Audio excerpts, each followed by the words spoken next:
Twitter criticism. This time reading the genocide dossier, unfortunately, is going to take a long time to. There's a long way to go in this genocide, unfortunately. And here we are on heaven, in heaven. I mean, we are far high in the sky. There's a cruise there.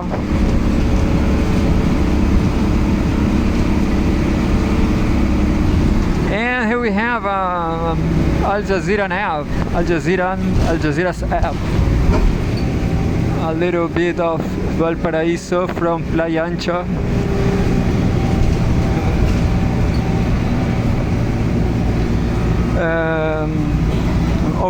I'm opening up the app. Opening up the app, and that's it.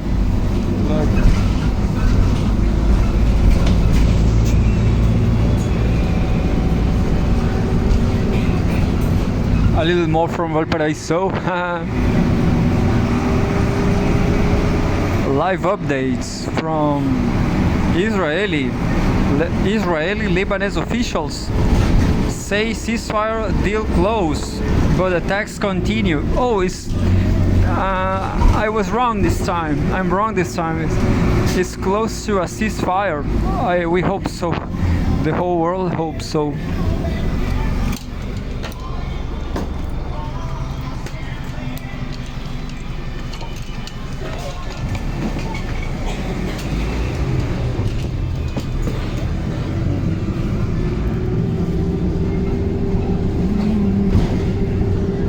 There he is. Israeli-Lebanese officials say ceasefire deal close, but attacks continue. Israel's UN ambassador says ceasefire deal to end fighting with Hezbollah not finalized, but moving forward, by Farah Najjar, November 25th, 2024.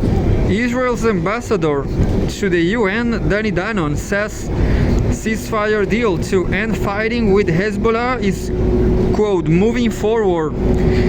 Israeli cabinet will meet to discuss on Monday or Tuesday. UN's Palestinian Refugee Agency says 500,000 people are threatened by sewage flood amid Gaza's rainy season, and cold temperatures will take a toll of thousands of malnourished people. Yeah, so terrible scenario. I hope all Gazan Palestinian people fled away, maybe just for refugee, maybe forever. But here in Chile, I hope they come here. I will support them with clementine tangerine. With tangerines, I have free tangerines, people.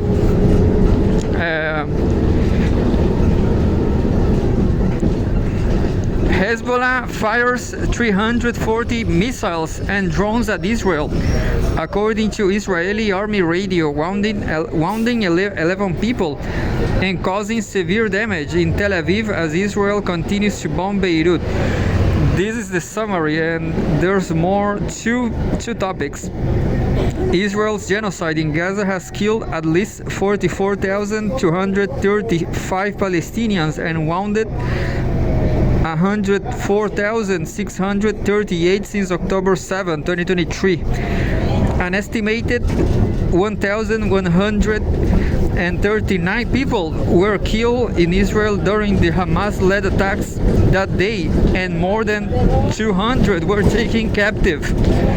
In Lebanon, at least 3,768 people have been killed and 15,699 wounded in Israeli attacks since the war on Gaza began.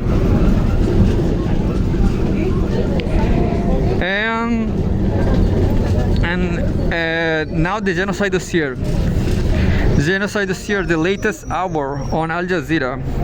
Monday, November 25, 11 minutes ago, Israeli strikes on Beirut and southern Lebanon becoming more powerful, more destructive, by Zain Basravi.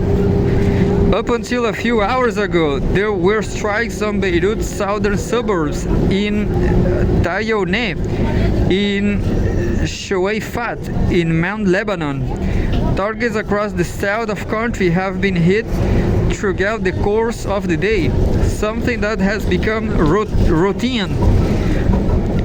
You can hear sonic booms of Israeli jets in the skies over Beirut. Attacks have been getting more powerful, more destructive, more frequent, and happening more often without warning, leaving people no time to get out of the way of Israeli missiles and drones. There is some hope. Lebanese people say in past conflicts with Israel, they have seen a sudden uptick of violence on both sides of the border, followed by a cessation of violence. People are clinging to the hope that this is that moment. Monday, November 25, 26 minutes ago now. Netanyahu meeting his coalition tomorrow to discuss ceasefire proposal. I guess this is because Netanyahu was condemned by, I don't remember who. I hope they say right now.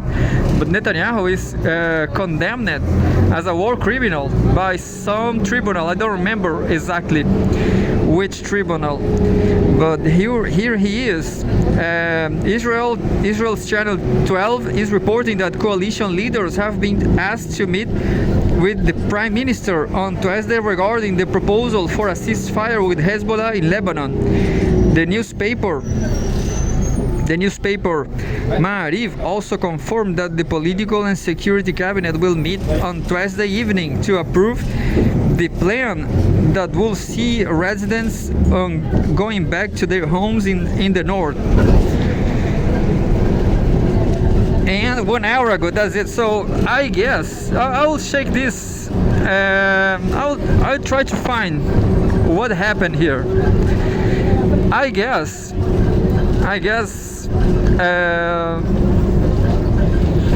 it's because of this condemnation of some international tribunal, 1 hour ago, UNIFIL seriously concerned by deadly strikes on Lebanese army. UN peacekeepers in southern Lebanon have expressed worry over deadly Israeli strikes on Lebanese soldiers, despite the army staying away from fighting between Hezbollah and Israel. Quote, UNIFIL is seriously concerned by numerous strikes on the Lebanese armed forces, LAF, inside the Lebanese territories, the peacekeepers said in a statement. The army has reported 19 soldiers killed while on active duty so far. An hour ago too, talks on a ceasefire in Lebanon make significant progress, French presidency says. The discussions on a ceasefire in Lebanon have made significant progress, the French presidency says in a statement. Quote, we are continuing to work with our American partners towards this direction. We hope all involved will seize this opportunity as soon as possible, the statement said. The announcement came shortly after senior Lebanese sources said Biden and Macron were expected to announce a ceasefire between Hezbollah and Israel within 36 hours. Well, that's it. I guess it's true, it's very true that the hostages, the taking captives, I'm not sure if that was the best strategy, the best military strategy. I don't think so, but who knows? But the consequences is being terrible. The worst consequences. Maybe since World War II, who knows? This being a genocide, and that's it. So I guess making the balance, I guess. Religions are terrible, I guess, because all this is happening because of religion is very important, but also geopolitics. But why people in Israel they just don't get along with Palestinians anyway? Because of religion, I guess. And anyway, so serious mistakes, serious mistakes, I guess, from every side. Who knows? But the worst thing that happened in this massacre, it was Israeli Netanyahu genocide, for sure.